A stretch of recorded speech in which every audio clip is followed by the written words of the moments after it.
Part 3. Ionizer Technology and Terminology.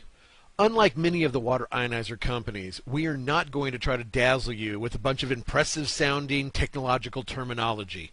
In fact, we are here to try to simplify things and shed some light on the truth behind the tech.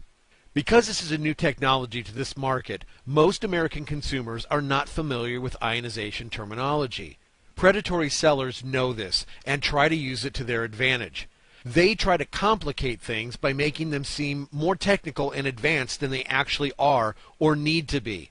I believe it's worth mentioning that when it comes to water ionizers, in most cases, the more technical the product is presented, the less it actually has to offer. Flowery sounding terminology is often used to hide the fact that the quality of the product is not very high.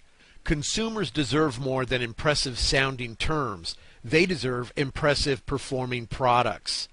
In this section, we will be covering the 5 aspects of ionizer technology that are most commonly misrepresented or spun to serve the needs of the seller.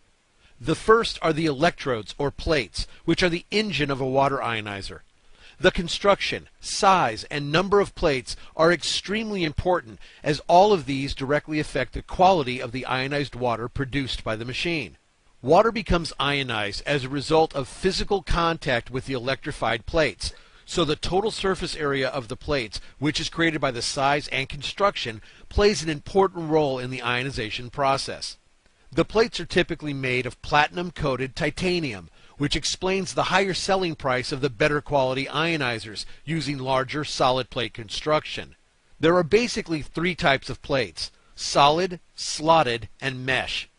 Each style may be referred to by a different name and in a different configuration depending on the water ionizer brand. Many of the lower quality ionizers heavily promote and use mesh plate electrodes. Contrary to the hype surrounding mesh plates, the main reason they are used is to reduce manufacturing costs, nothing more. Using mesh plates allows the manufacturer to use much less titanium and much less platinum for each machine, which drastically reduces product cost.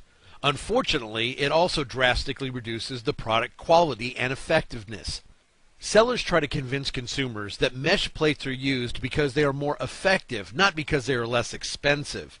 They tell consumers that the design of the mesh plates are able to create a greater amount of surface area compared to solid plates. And in theory, a solid metal plate with holes bored in it could create more total surface area than just that of a flat, solid surface. The surface area, created by the insides of the bored holes, would increase the overall surface area, which would add up to be greater than that of just a flat surface. However, there's a catch. For this to work, each plate would need to be extremely thick. With these mesh plates, that is simply not the case. The mesh plates in most of these machines are nearly as thin as a piece of paper. The contention that these mesh plates have a greater surface area than solid plates relies on a mathematical principle that simply does not apply. But still, sellers that offer machines with mesh plates continue to try to convince consumers that they are the best choice. The following is actually a quote from a water ionizer seller's website describing mesh plate electrodes. This is where they display their most impressive spin regarding mesh plates. 5 of the most advanced mesh platinum titanium electrodes in the world. The electrodes are covered in a superfine mesh with very distinct high points and valleys. End quote. After extensive investigation and exhaustive research, it was discovered that the distinctive high points and valleys were, in fact, nothing more than holes. But what a spin! They took the fact that their plates have holes in them and turned it into an impressive sounding feature, one that would fool even the savviest of consumers. In order to truly understand the role the surface area plays and why the construction of the electrodes is so important, we need to cover some ionizer basics. As we have already mentioned, these machines ionize the water as a result of the water coming into physical contact with the positively and negatively charged plates. Having a greater surface area will allow the water to be in contact with the plates for a longer period of time, thus creating a stronger ionic charge. Here is an example of how the plate construction affects the surface area. Take a look at this picture. At the top, there is a brick wall and a chain link fence.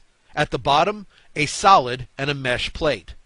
If asked which of the first two pictures would have the greatest amount of surface area, meaning the most surface that can be physically touched, most people would agree that it would be the brick wall, since the chain link has very little actual material and is mostly holes.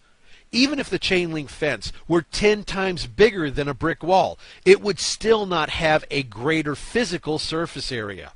That being said, how could the mesh plate, with holes pictured on the right, have more surface area than the solid plate without holes pictured left?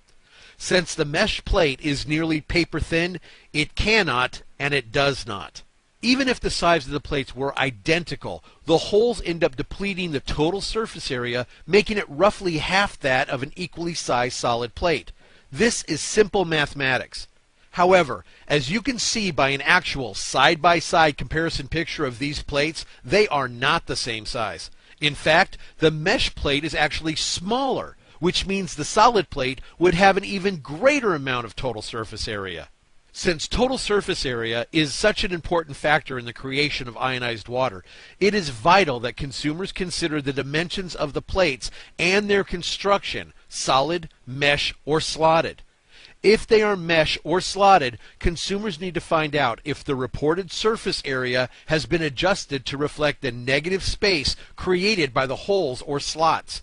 In most cases, it has not been adjusted. There is one ionizer company, Valara, that went from selling ionizers through the internet to becoming a traditional style network marketing company.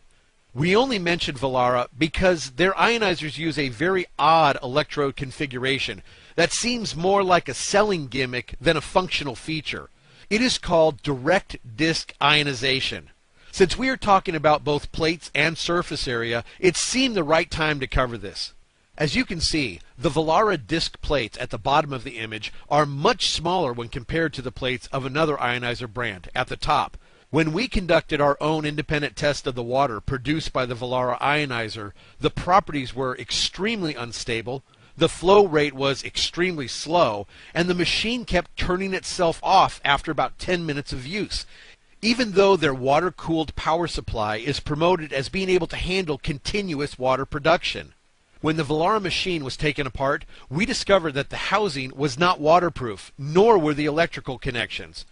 And all of the wires were connected using basic twist cap wire connectors, which are not supposed to be used anywhere near water, but were located in the direct proximity of the water flow, creating a potentially serious electrocution hazard. As is often the case in life, it's not what you know that will get you, it's what you don't know. Well, when it comes to Valara, now you know. That's enough about them. Let's get back to discussing the surface area. Here is another example of how plate construction affects total surface area. Assuming the outer dimensions of all three sets of these plates were 3 inches by 5 inches, and there were a total of 7 plates, the solid plates would have an approximate total surface area of 105 square inches. The slotted plates would have an approximate total surface area of 79 square inches, and the mesh plates would have a total surface area of approximately 53 square inches. Based on these figures, it would take over 9 slotted plates and 13 mesh plates to even come close to the same total surface area of the 7 solid plates. As you can see, it is important to clarify how the total surface area of the plates in the ionizer you are considering is being calculated. Many of the ionizer companies that use mesh or slotted plates provide a surface area based only on the width and height of their plates, not on the actual physical surface area, which creates an inaccurate reporting and misleads consumers. On a final note regarding electrode plates, some of the lower quality ionizer sellers advertise that consumers can choose between mesh and solid plates when buying their ionizers. However, when consumers request the solid plate construction, they are told that those plates are currently out of stock and are then convinced by the salesperson that mesh will be just as good. Consumers need to be aware of this classic bait and switch tactic. The next aspect of ionizer technology that we will discuss is power supply. The amount of power that surges through the plates of an ionizer is one of the most important aspects of ionization, if not the most important. It is the amount of power coupled with the size, construction, and number of plates that will ultimately dictate the strength of the properties and the stability of the ionized water. More power creates more stable, longer lasting, more effective, and beneficial ionized water. Which type of power supply is best in a water ionizer seems to be a main point of debate throughout the industry. But, as you will soon discover, this is just one more example of information being slanted to accommodate the needs of the seller. There are really only two types of power supplies used in water ionizers: transformers and SMPS, which stands for Switched Mode Power Supply. The power supply we recommend is a transformer. This is the type of power supply found in the more robust, higher quality water ionizers. A transformer is an established technology that lasts longer, can handle higher wattage, is much more heat resistant, and is able to run for longer periods of time. Many of the ionizer companies promoting mesh or slotted plates also heavily promote the SMPS. They promote it as the most advanced technology available for electronics, and that even the newest plasma screen televisions use this type of power supply. SMPS does have at least one positive selling point, which is that it incorporates a switching regulator in order to make the conversion of electrical power more efficient. But let's take a deeper look at some of the realities behind this technology, and you will see why this power supply might be great for a plasma television, but is really not a plus when it is used in an ionizer. Unlike a linear power supply, the pass transistor of SMPS switches very quickly between states of full on and full off. This minimizes wasted energy, but also has a